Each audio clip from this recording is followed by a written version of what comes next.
Bonjour à tous, au programme de cette revue de presse, les nouveautés fiscales pour 2016. Le gouvernement lance une garantie des loyers baptisée Visale et l'année record de l'assurance vie.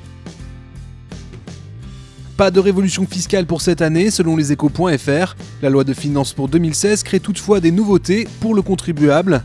Côté positif, les pertes en capital subies en cas de non-remboursement d'un prêt sur une plateforme de crowdlending sont désormais imputables sur les intérêts déclarés. De même, les moins-values mobilières pourront désormais être imputées en totalité sans abattement pour durée de détention.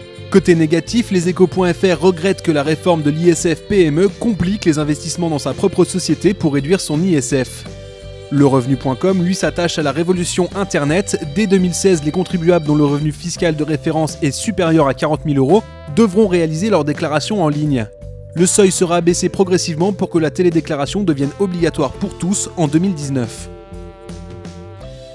Destinée aux jeunes précaires ou démarrant la vie active, Visale est une caution locative gratuite lancée par le gouvernement le 1er février 2016. Comme on peut le lire sur lemonde.fr, pour obtenir ce soutien financier dans la recherche d'un logement, il faut être salarié de moins de 30 ans, quel que soit le contrat de travail, et que le loyer plus les charges ne dépasse pas 50% des revenus. Ou alors avoir plus de 30 ans avec un contrat précaire et que la charge locative représente 30 à 50% du revenu.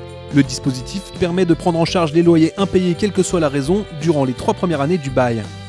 Toutsurmesfinances.com indique en outre que le bail doit être conforme à la loi de 1989, il ne doit pas concerner un membre de la famille et le loyer chargé ne devra pas dépasser 1 500 € dans Paris ou 1 300 € pour le reste du territoire. Toutes les démarches s'effectuent en ligne sur www.visale.fr. Un bilan plus que flatteur, commande boursier.com. L'assurance vie affiche une collecte nette de 24,6 milliards d'euros en 2015 selon l'Association française de l'assurance, soit plus 9% par rapport à 2014. Le support a clairement profité de la défiance des Français vis-à-vis des autres produits d'épargne aux faibles performances. Pourtant, et comme le note cbank.com, le rendement moyen des fonds euros est tombé à 2,3% l'an passé contre 2,5% en 2014. En conséquence, les épargnants se sont dirigés vers les unités de compte des contrats d'assurance vie qui affichent un rendement moyen de 4,1% en 2015. Les unités de compte représentent plus de la moitié, soit 54% de la collecte nette cette année, une première.